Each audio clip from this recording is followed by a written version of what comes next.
Philippot est l'invité de Christophe Jacubizine ce matin. Bonjour Pascal, bonjour à tous, bonjour Florian Philippot. Bonjour. Vous êtes notre invité aujourd'hui, vous êtes président des Patriotes. Alors on va réexpliquer un peu quelle est votre démarche, puisque vous avez quitté le Front National, vous étiez l'une des principales figures, le bras droit, j'ai envie de dire, de Marine Le Pen. Vous avez créé cet automne votre propre formation politique, les Patriotes.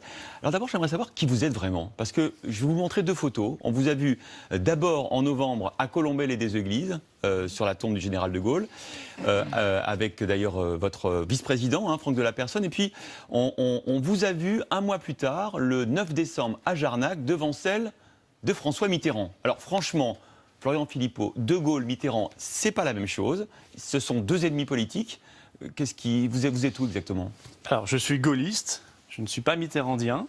Mais il se trouve que tous les deux font partie de l'histoire de France et que tous les deux ont été élus par les Français.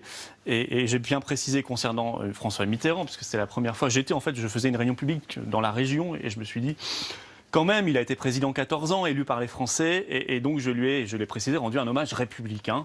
C'est pas du tout une adhésion à l'intégralité de sa politique, loin s'en faut. Vous connaissez Mitterrand, c'est Maastricht. Bien sûr, et je l'ai précisé. Et donc c'est le début pour vous de l'horreur économique, si je puis dire. C'est Maastricht et tout cela, et de grands désaccords.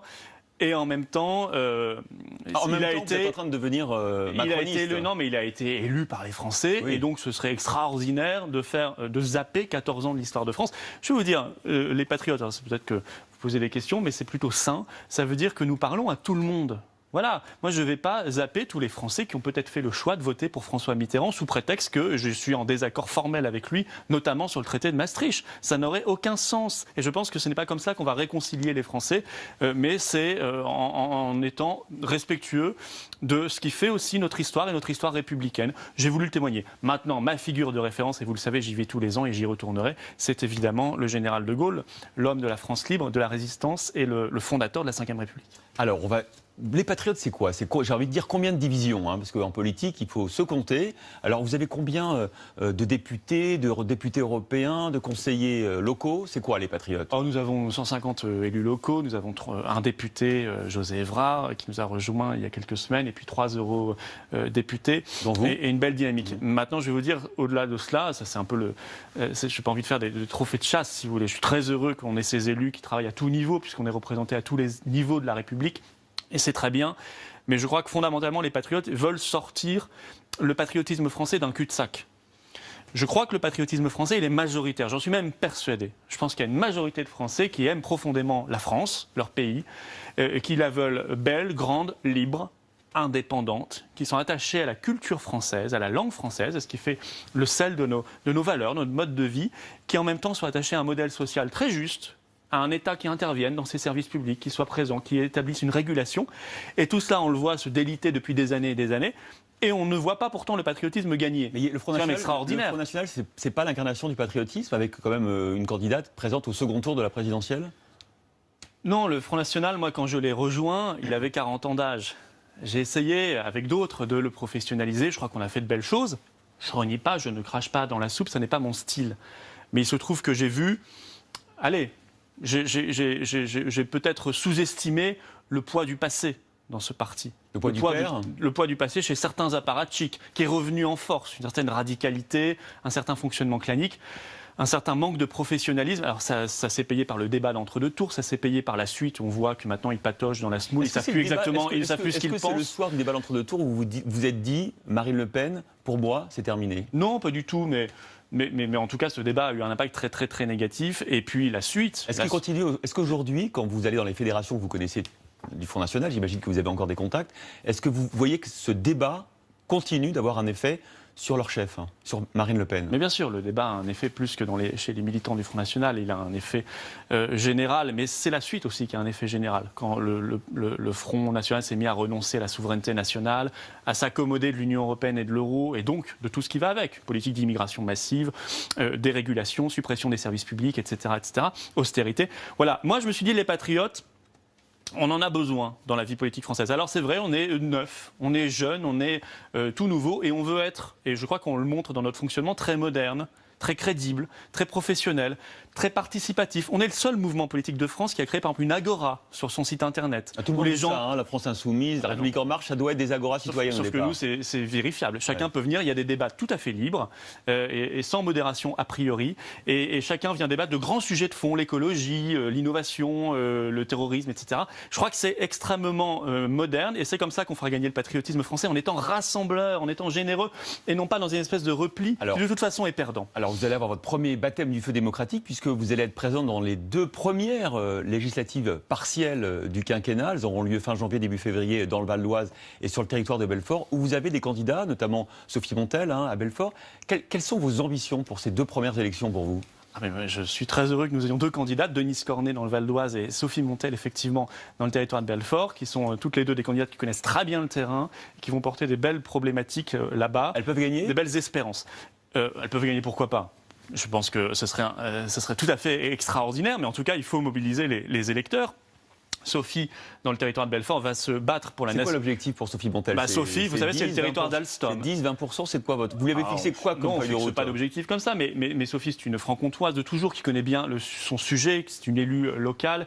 Et Sophie dit, moi je me bats pour la nationalisation d'Alstom, moi je me bats pour les petites retraites, pour les petits salaires, contre cette injustice. Moi je me bats aussi pour qu'il y ait un peu d'ordre républicain dans notre pays. Denise Cornet dans le Val d'Oise, pareil. J'irai le 20 janvier soutenir Sophie dans le territoire de Belfort, j'irai le 22 janvier soutenir Denise Cornet dans le Val d'Oise. Et c'est vrai que moi je dis aux électeurs, offrez-vous une nouvelle espérance. Restez pas dans les cul-de-sac. Ne faites pas confiance à tous les Tsipras de la vie politique française. Tsipras de droite ou Tsipras de gauche. Vous savez, référence à ce dirigeant grec qui a trahi son peuple alors qu'il avait un programme tout à fait réformateur et qu'il l'a trahi une fois arrivé au pouvoir parce qu'il s'est soumis à l'Union européenne. Arrêtez avec ces Tsipras et allez vers un choix plus moderne. Dernière question sur votre parti, après on passe à l'actualité. C'est le nerf de la guerre, c'est toujours l'argent. Comment vous vous financez ? J'ai vu par exemple que vous aviez un nouveau quartier général en Seine-Saint-Denis et qu'il vous était prêté, loué par Marcel Campion. Oui, il nous est loué, on est passé par une agence. Ah bon, c'est un hasard complet alors que moi, si vous voulez, vous êtes très proche de lui. C'est surtout qu'on est très proche de ses problèmes. Oui, moi, ça ne fait le mystère pour personne. Vous n'avez pas besoin de passer par une agence immobilière quand même. Si, quand même. Si, c'est pas facile. Mais pour négocier le loyer. C'est pas facile de louer. Aujourd'hui, on est très heureux d'avoir ce QG à Saint-Ouen. C'est très fonctionnel et c'est une belle image. Mais si vous voulez, moi, j'ai toujours défendu le monde forain. La Grand Roue à Paris, je n'ai pas compris pourquoi on lui faisait la guerre. Pareil, quand Madame Hidalgo s'est attaquée au marché de Noël, je trouvais ça hallucinant. Le monde forain, c'est aussi un monde de culture, de fête, et je l'ai toujours effectivement défendu, mais ça n'a pas de rapport pour le coup. Pour le reste, oui, on vit des dons et des adhésions. Alors, on n'a pas de financement public, contrairement au FN, au PS, à DLF, à la République En Marche, aux Républicains qui ont des masses de financement public. Pas nous. C'est normal, on n'existait pas encore lors des législatives. Européens, vous avez des allocations quand même. J'ai mes indemnités pour vivre, mais c'est pas d'argent public. Non, mais quand je parle d'argent public pour les partis, c'est des centaines de milliers d'euros ou des millions d'euros. Ça n'est pas notre cas. Donc, ce sont des dons et des adhésions. Puis, vous savez, on aura notre événement de lancement à Arras le 18 février, dimanche 18 février. Que chacun aille sur le site des Patriotes, site internet, s'inscrivent à Arras, qu'ils viennent. Ce sera un grand moment très sérieux. On va lancer des grands combats et en même temps très festifs.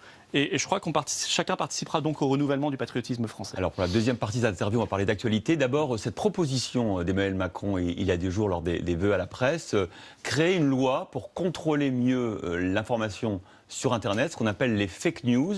Alors est-ce que c'est un progrès d'éviter que pendant les campagnes électorales, tout et n'importe quoi soit dit sur la toile ? Mais si vous voulez, on peut voir cette loi en se disant c'est louable, la motivation est louable, et se dire mais attendez, voilà, c'est bien de lutter contre les fausses informations. Moi, je pense que l'objectif de cette loi est bien plus grave que cela. Et les modalités d'application seront très dangereuses. Le diable est dans les détails. Oui, bien sûr. Parce que les fausses informations, très bien. Mais je crois que c'est d'abord chaque internaute. On peut se faire avoir, on peut se faire piéger. Je vais vous donner un exemple. Par exemple, parfois vous êtes... Oui, j'avais relayé un texto. C'est ça que vous allez diffuser ? Oui, un faux texto. Un faux texto. Lorsqu'il y avait une visite, effectivement, de Marine Le Pen, vous aviez cru que les militants de La République En Marche avaient incité les militants à venir à la cathédrale pour la huer, et vous aviez fait fait ce tweet qui est un fake news en fait. Bah oui, c'était un peu bêta. Et puis voilà, je me suis fait avoir. Et ben, maintenant je le ferai Au plus. moins vous le reconnaissez. Je le ferai plus. Mais ceci dit, les violences avaient eu lieu quand même. La réalité existait. Mais je le ferai plus. Vous voyez, on peut se faire avoir. Tout le monde s'est fait avoir, j'imagine, avoir relayé sur une page Facebook quelque chose de faux. Mais ceci dit, on n'est pas des gens idiots. On apprend. Et puis vous êtes là, les médias. Normalement, votre métier, c'est aussi de vérifier les sources. Puis on sait que les réseaux sociaux se sont dotés de chartes éthiques. Donc ça existe déjà. Vous savez que les réseaux sociaux souvent Puis il y a des lois. Fonctionnent en vase clos et que souvent les fausses informations sont relayées entre les militants parce que ça leur fait plaisir de diffuser des fausses informations. Ne croyez pas cela. Les militants, ils aiment bien aussi la vérité du combat politique sur le fond. Maintenant, il y a des lois aussi. Si vous êtes victime de diffamation, d'injure, vous portez plainte, ça existe déjà. Là, le problème, c'est qui va déterminer que c'est une fausse information ou pas? Le gouvernement? Le ministère de la Vérité? Il a parlé d'un CSA remodelé. Oui, une sorte de gouvernement, quoi. Le gouvernement ou ses organes. Un juge? Très problématique. Quelques grands médias. Ça vous inquiète, cette loi? Mais c'est très inquiétant. Parce que, regardez, je prends des exemples très simples. Auparavant, il y a encore quelques mois, dire qu'il y avait un lien possible entre l'arrivée massive de migrants dans certaines régions et la montée de la criminalité dans ces mêmes régions, c'était considéré comme une fausse information. Et puis maintenant, la BBC le dit. Alors donc ce n'est plus considéré comme une fausse information. Donc vous êtes contre donc ça aurait pu être censuré à un moment. Vous êtes contre une régulation du net sur ce Et je pense que c'est extrêmement dangereux qu'en période électorale, le gouvernement ou un organe ait la capacité de censurer ce qui relève soi-disant d'une fausse information. C'est très subjectif. Et donc, c'est une atteinte à la liberté des scrutins, à la liberté d'expression, à la liberté sur Internet et à la vérité de la démocratie en France. N'allons pas quand même vers Orwell. Vous savez, dans 1984 d'Orwell, il y a un ministère de la vérité qui est chargé précisément à peu près de faire cela. Le Miniver, ministère de la Vérité. Est-ce qu'on veut aller vers ce modèle-là ou est-ce qu'on est une démocratie et une république digne de ce nom? Nous, on va se battre pour la démocratie et la république et donc on va se battre contre ce projet de loi. On a d'ailleurs lancé, les Patriotes, une grande pétition sur Internet sur la plateforme Change. Allez la signer, allez la relayer, c'est très important de faire pression. Alors, autre actualité, on a appris hier que manifestement, Emmanuel Macron envisageait, c'est peut-être son premier renoncement, d'abandonner l'idée de rétablir un service militaire de 6 mois et de le remplacer par 3 semaines de sensibilisation à la nation, à l'école en fait, 3 fois une semaine. Est-ce que ça vous semble une bonne idée ou est-ce que pour vous c'est le premier renoncement d'Emmanuel Macron? Alors, d'abord, c'est une bonne idée si ça ne se fait pas au détriment des matières. Parce que si c'est pendant le lycée, par exemple, attention, on a quand même encore du français, des mathématiques, de l'histoire, de la philosophie, plein de choses à apprendre au lycée. Donc, ne dégradons pas encore plus le niveau d'enseignement. Non, nous, on est favorable, si vous voulez, mais on va faire un grand colloque sur la défense. On est très heureux, on a plusieurs généraux qui nous ont rejoints, dont notre référent, le général Blanchon, et qui a travaillé déjà beaucoup sur le sujet, et qui m'a dit, mais pourquoi n'allons-nous pas vers un système mixte?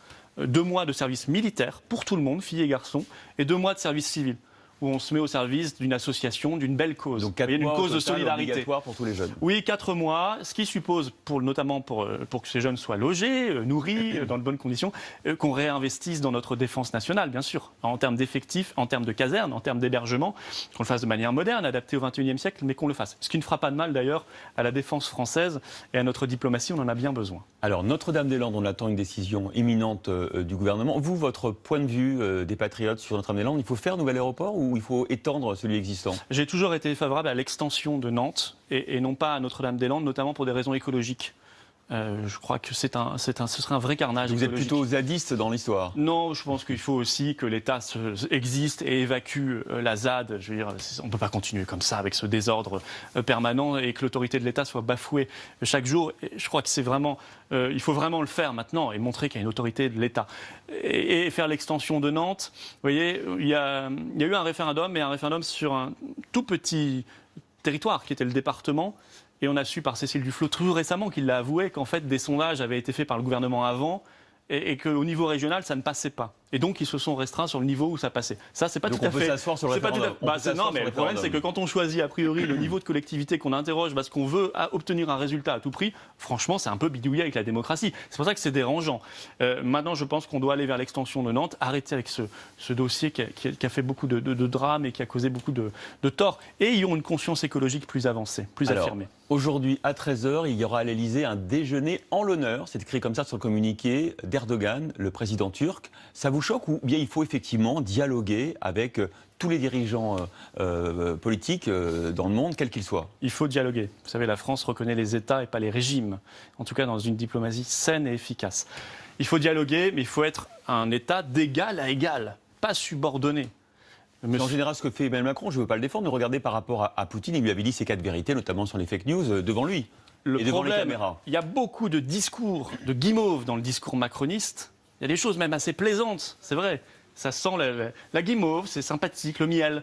Puis derrière, la réalité, c'est que M. Macron, il ne décide pas grand-chose. Donc vous demandez Alors, je vais vous donner l'exemple Emmanuel Macron d'être ferme face à Erdogan. Non, mais qu'il soit à la tête d'un État. Vous seriez à la tête de l'État. Qu'il soit à la tête d'un État, M. Jakubizine, qui est une autorité, une souveraineté. Qu'est-ce que vous diriez à Erdogan? Mais à Erdogan, on a notamment le sujet des migrants et de l'islamisme. Vous lui diriez quoi? Eh bien, je lui dirais, la France va contrôler souverainement sa politique d'immigration, ses frontières nationales, et nous allons arrêter d'avoir la Turquie qui joue au chantage avec nous, parce qu'on sait qu'il y a 3 millions de migrants qui sont positionnés. Mais nous aide à les contenir. Non, nous payons cher. C'est vrai. Nous promettons toujours l'adhésion à l'Union européenne, ce qui est une folie.